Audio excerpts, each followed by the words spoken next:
Olha só, os textos de hoje são textos assim de fácil compreensão, né? A gente não precisa fazer assim uma hermenêutica, né? Um esforço hermenêutico para compreender a mensagem, mas nem por isso a gente pode, vamos dizer assim, menosprezar, né, a profundidade desses textos que à primeira vista tem uma fácil compreensão, porque sempre se esconde algo. A palavra de Deus tem essa riqueza, né? É um tesouro infindável, sempre se esconde algo novo para nós. A cada vez que nós escutamos, mesmo que seja um texto fácil de compreender, um texto que nós temos lido, escutado muitas vezes, sempre alguma novidade brota. Hoje eu gostaria de poder partilhar com vocês essa reflexão a partir da segunda leitura, que é a primeira carta de Paulo aos Coríntios, à comunidade de Corinto.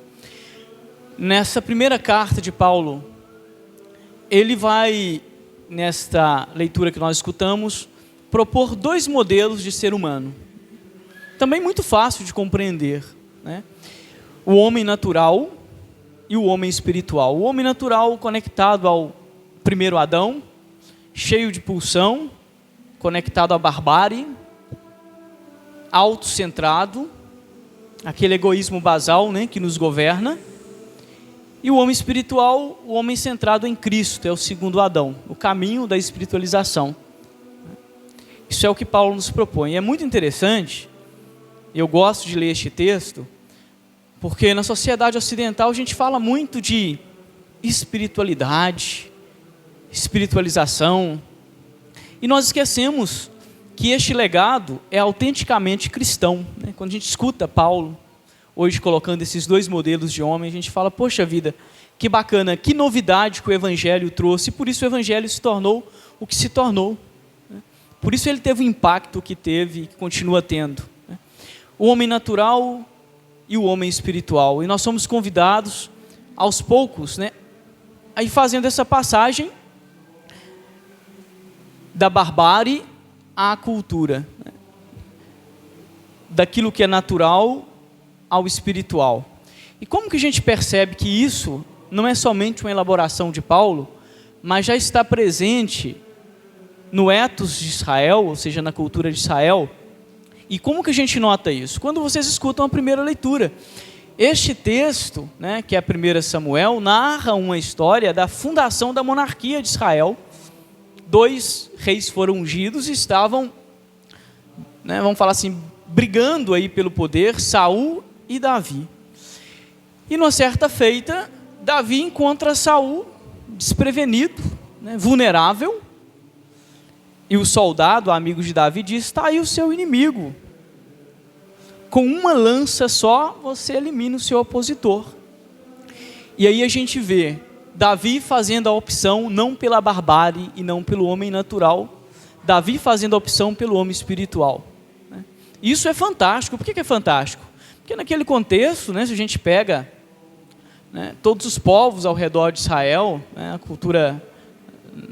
na cultura antiga, né, falar assim, pré-cristã, até na pós-cristã é assim, imagina na pré-cristã, né, a barbárie baseada no desejo do poder governava realmente, né? Então, se eu tenho possibilidade de eliminar o meu inimigo, não vou pensar duas vezes, e não é isso que Davi faz. Davi foge de todo o paradigma de rei, né, dos reis antigos, quando ele poupa a vida de Saul. É a opção de Davi pelo homem espiritual e não pelo homem natural, né? Isso é muito interessante, né? Quer dizer, é um caminho de santificação, é um caminho de espiritualização, né? Isso que a gente escuta falar, né, o tempo todo, a gente escuta nos cursos de filosofia, no ensino médio, né, que a cultura é a construção que nos tira da barbárie, não é assim? Que a cultura é a construção que nos tira do estado natural. Agora, o mais interessante de tudo é que quando a gente vai para o Evangelho, a gente vê que a leitura de Jesus é ainda mais profunda. Porque, olha, não fazer o mal a quem nos faz o mal é um princípio ético, já está praticamente consolidado na nossa, ainda que não se cumpra, mas está consolidado na nossa sociedade. Você não precisa ser cristão, não precisa ser homem ou mulher de fé para não viver a vingança? Isso é um princípio ético. Não guardar rancor, tentar, né, tocar a vida apesar de tudo que aconteceu com vocês, né, é um princípio ético. É um princípio que nós chamamos um princípio filantrópico. Independe da fé. Tem muitos ateus e muitos agnósticos que têm uma vida de fé muito ética. O que se coloca hoje no Evangelho é muito mais profundo do que a passagem da barbárie à cultura ou do estado natural à cultura. É muito mais profundo. Além de não pagar o mal com o mal, Jesus pede para que nós amemos os nossos inimigos. Isso já é outro registro. Tem outro registro. Isso já ultrapassa toda a ética mundana, toda a ética filosófica que nós estamos acostumados a ouvir e a trabalhar nos cursos que nós trabalhamos por aí afora, ou ouvir diariamente, né, nos discursos políticos. Porque olha só, que você não faça mal ao seu inimigo é um princípio ético. Agora, a ética mundana não pede e não te obriga a amar seu inimigo. Do ponto de vista da ética mundana, isso não é um mandato. Isso não é uma obrigação moral. Certo? Amar os inimigos não é uma obrigação moral para a ética mundana. É uma obrigação moral para os cristãos. Isso é do Evangelho. É Jesus que nos tira da mediocridade, né, daquilo que é básico. E fala, o caminho da santidade é mais do que isso. Né? A passagem do primeiro Adão ao segundo Adão, do homem natural ao homem espiritual, proposta por Paulo, é muito mais do que a vivência horizontal de uma ética mundana que se prega por aí. É muito mais. O cristão é chamado a muito mais. E aí ele vai descrevendo. Porque se você ama somente aqueles que te amam, que diferença você faz? As pessoas que são perversas também têm amigos. Que diferença você faz? Né? Aí a gente brinca assim. De vez em quando eu falo isso só para brincar com vocês, mas é uma brincadeira séria. Né? Chega a pessoa e fala assim, ai padre, eu sou um bom marido. É mesmo, meu filho? É porque eu amo minha esposa. Eu falei, mas você que casou com ela, não fui eu. Sua obrigação amar sua esposa, ué. Né? Eu sou um bom filho, eu respeito meu pai. Isso é de ética básica. É ele que é seu pai. Né? A gente quer receber louros, vitórias e palmas por coisas que são nossas, naturais, normais e comuns da nossa escolha. O Evangelho nos pede muito mais. Amar o esposo, amar a família, isso é basal, isso é básico. Faz parte da sua escolha. O Evangelho nos pede mais, é exigente, e por isso ele nos confronta, e por isso ele nos incomoda. Poxa vida, amar os inimigos, rezar por aqueles que me perseguem, mas como que isso é possível? No mundo onde é difícil até a gente manter o amor por aqueles que nós escolhemos amar, Deus nos pede para amar os inimigos. E a gente vai caminhando para o finalzinho da homilia, retomando uma reflexão muito interessante sobre a justiça de Deus e a justiça dos homens. De vez em quando a gente chega e fala para a pessoa assim, Deus é misericordioso. Aí vem um bendito e fala, mas ele também é justo. Aí eu pergunto, Deus é justo como você é justo? Qual a diferença entre a justiça de Deus e a justiça dos homens? Eu sei que aqui tem muitas pessoas bacharéis em direito e que têm conhecimento jurídico, né? Mas eu vou me aventurar aqui. Tem um texto de um padre jesuíta muito famoso, que foi colega do Bento XVI, o cara se chama Urs von Balthasar, que escreveu sobre a justiça de Deus e a justiça dos homens. E aí ele vai explicar por que eu estou falando de justiça, porque Jesus vai dizer, não julgue para não ser julgado, e com a mesma medida que vocês medirem, vocês serão medidos. Então é importante fazer essa reflexão sobre a justiça, né? Então, esse padre escreveu sobre a justiça de Deus e a justiça dos homens. Né? E quando a gente reflete sobre este texto, fala assim, né, não julgue para não ser julgado. Será que Jesus está falando de quê? Da capacidade de juízo que nós temos, né? Porque a capacidade de juízo que nós temos nos salva de muitas coisas. Jesus não está falando da supressão de juízo, que é uma habilidade, mais do que uma habilidade, né? Que é uma capacidade cognitiva importante. É porque nós sabemos julgar que eu sei se este é o caminho bom ou se é um caminho ruim. É porque eu sei julgar que eu sei se fulano é meu amigo ou não é meu amigo. É porque eu tenho capacidade de juízo, né, que eu consigo discernir entre o bem e o mal. Não é disso que Jesus está falando, não é para suprimir a sua capacidade de juízo, é outra coisa. Jesus está falando isso, e aí retoma o Baltazar, para que a gente perceba que o princípio da justiça divina é diferente do princípio da justiça humana.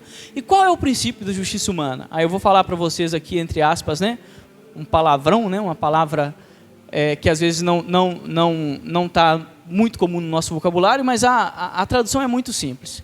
É que a justiça humana é uma justiça fenomenológica. O que é isso, padre? Uma justiça agarrada no fenômeno, ou seja, uma justiça agarrada na aparência. E eu vou explicar como que isso é verdade. Quando vocês, né, têm acesso a um tribunal, que vão montar um processo, e tem lá a parte que acusa, a parte que defende, o júri, o juiz, julga-se, entre aspas, a partir das evidências, não é isso? Evidências igual a aparências. Aquilo que aparece é aquilo que é. Não se preocupa em buscar, né, vamos dizer assim, uma verdade mais profunda por detrás dos fatos. E a gente ainda fala, contra fatos não há argumento, ponto. Vai dar até medo, né? A justiça dos homens é uma justiça fenomenológica, é uma justiça de aparência. Eu te julgo do jeito que você aparece assim, você é assim, ponto final. A justiça dos homens, ou na justiça dos homens, não existe perdão. Como assim, padre? Não existe perdão na justiça dos homens? As cadeias estão cheias. Existe tribunal, não existe? Para quê? A justiça humana está baseada na penalidade. A justiça humana está baseada na retribuição. Você fez, você paga. Que se confunde com vingança. A justiça humana está baseada na penalidade, né? E eu falo dessa confusão da justiça com vingança, porque é importante. Muitas vezes a gente vibra dentro da gente, não por um senso de justiça, mas por um senso de vingança. Fulano fez mal contra mim, agora está pagando, bem feito. Quantas vezes na vida de vocês não disseram bem feito? Isso é justiça ou é vingança? Isso é senso de justiça ou é vingança? Isso é o homem natural querendo sair, isso é a barbárie. A justiça de Deus é diferente, sabe por quê? Porque ultrapassa as aparências. A justiça de Deus é diferente porque ela não está baseada puramente na punição e nem na vingança. Leiam Oséias 10, capítulo 11 e 10. A justiça de Deus é diferente porque ela está baseada na misericórdia. Por isso que fala, não julguem para não ser julgados. Se você ficar apegado à justiça aparente, com a mesma medida que você mediu, você também será medido. Se você restringe a sua vida, o seu julgamento, o seu olhar, as aparências, muito provavelmente você vai viver de vingança. Muito provavelmente você vai guardar mágoas e rancores no seu coração. Vai ser difícil você conseguir fazer a passagem do homem natural ao homem espiritual. Isso é muito importante para nós. Ultrapassar o homem natural e chegar ao homem espiritual, para o cristianismo, significa assumir o olhar de Deus. E o olhar de Deus é um olhar de misericórdia. Por isso, Ele não nos julga conforme os nossos atos. Se Deus nos julgasse de acordo com os nossos atos, imaginem só, né? Seria uma justiça humana. Seria uma justiça baseada nas evidências, naquilo que aparece, né? Por isso nos incomoda, né? O Evangelho diz que Deus é bom para quem também é mal, não é verdade? E aí vocês me respondem, ou não me respondem, mas pensem, quantos pilantras vocês conhecem que estão vivendo melhor do que vocês? Sim ou não? Quantas pessoas que não têm índole bacana, que vivem melhor do que vocês? Tem mais dinheiro que vocês, tem casa melhor do que vocês, tem uma vida melhor do que vocês. E se a gente olha desde o ponto de vista da justiça humana, a gente se revolta. Como é que pode? Eu trabalho, eu vivo, eu luto, e a minha vida é pior do que a vida de muita gente que é muito mais pilantra do que eu. E isso é fenomenológico. Isso dá para ver. E a gente se revolta por causa disso, né? Porque nós não conseguimos compreender o paradigma da justiça de Deus, que é o da misericórdia. Nós somos da punição, nós somos do tem que pagar, nós somos do não há perdão. Por isso nosso coração vive do jeito que está, cheio de feridas e cheio de mágoas. Louvado seja o nosso Senhor Jesus Cristo.